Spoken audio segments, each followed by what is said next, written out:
इसी तरीके से एक दूसरा अहम मसला अफ़गान महाजरीन की जबरी इनखला का है। मैं आपको बता देना चाहता हूँ कि एक जज्बाती किस्म का फ़ैसला, अफ़गानिस्तान से हम नाराज़ हुए किसी और वजह से, हम ज़ोर निकाल रहे हैं उसका महाजरीन से, तकलीफ़ दे रहे हैं हम महाजरीन को।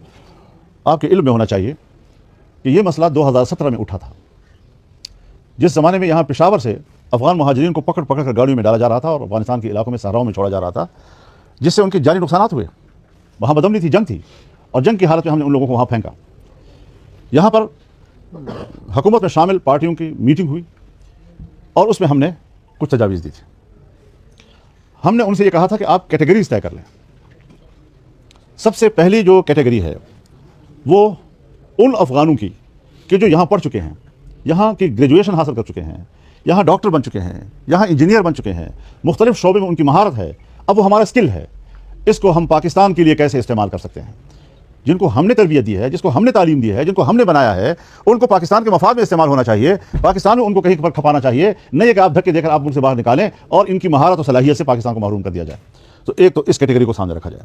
दूसरा, वो अफ़गानी जो गुज़श्ता 30-35 सालों से यहाँ पर सरमायाकारी कर रहा है, कारोबार कर रहा है, तिजारत कर रहा है, बैंकों में उनके पैसे मौजूद हैं, अगर वो यहाँ से कारोबार बाहर निकाल लें तो क्या इक़्तिसादी असरात पाकिस्तान पर पड़ेंगे मनफी। और अगर वो बैंकों से पैसे निकाल लें तो आप ज़रा जांच लें कि कुछ बैंक तो उनके पैसे निकालने से ही दिवालिया हो जाएंगे। तो पाकिस्तान का माशी नुकसान क्यों किया जा रहा है अंधेपन में, इसको मद्देनजर रखा जाए, उनकी इन्वेस्टमेंट को तहफ़्फ़ुज़ दिया जाए और उसको पाकिस्तान के मफाद में इस्तेमाल किया जाए। तीसरी कैटेगरी हमने बताई थी उनको कि जो यहाँ स्टूडेंट्स हैं, जो इस वक्त एक आदमी मैट्रिक में है, कोई FSC कर रहा है या कोई MA-MSc कर रहा है, और यहाँ पर वो इतना ज़्यादा पढ़ चुका है कि अगर अब ये अपना मुल्क तब्दील करेगा तो उसका निसाब तब्दील हो जाएगा, तो वो फिर अलिफ बेहतर शुरू करेगा। तो ये इंसानी हक़ है तालीम, और उनके इंसानी हक़ को आप बुरी तरह मुतासर कर रहे हैं, लिहाजा इनको भी तहफ़्फ़ुज़ देने का रास्ता निकाला जाए। इसके बाद आम मुहाजिरीन रह जाते हैं।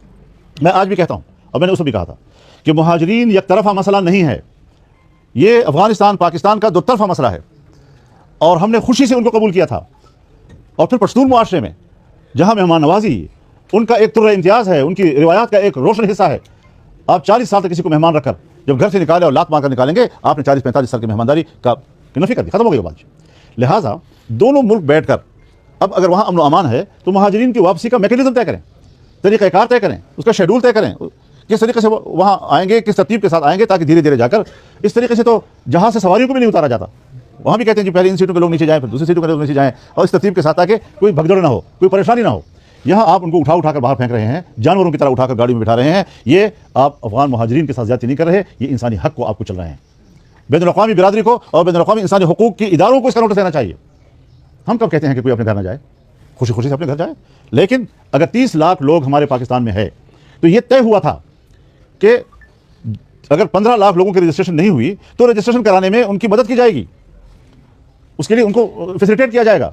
और फिर आपको ये बात भी बता दूं कि ये जितनी भी हमारी तजावीज़ थी और कैटेगरीज थी, ये उस वक्त काबीना में पेश हुई, इसको काबीना ने मंजूर किया है। काबीना की मंजूरी के बाद आज कौन सी काबीना का इजलास हुआ है कि जिसकी बुनियाद पर फैसले किए गए हैं?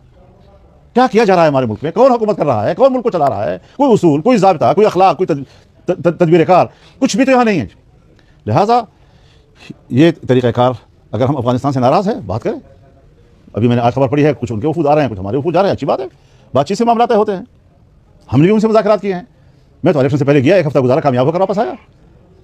अब हुकूमत क्यों इतनी नाअहल है कि जो कुछ हमने तय किया था उसको सही तौर पर फॉलो नहीं कर सकी, उसको दवाम नहीं बख्श सकी और मामला ख़राब हो गए इनसे।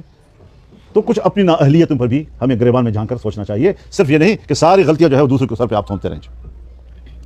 तो ये सारी चीज़ें नेगोशिएशन से तय हो सकती हैं और हमें मुज़ाकरात का रास्ता इख्तियार करना चाहिए। इस हवाले से एक तरफ़ा तौर पर इस तरह के बैनुल-अक़वामी मुआहदात और सारे हमारे जो रिवायात हैं उनको आप रोनते चले जाएँ और कहें कि जी हम तो पाकिस्तान के लिए कर रहे हैं।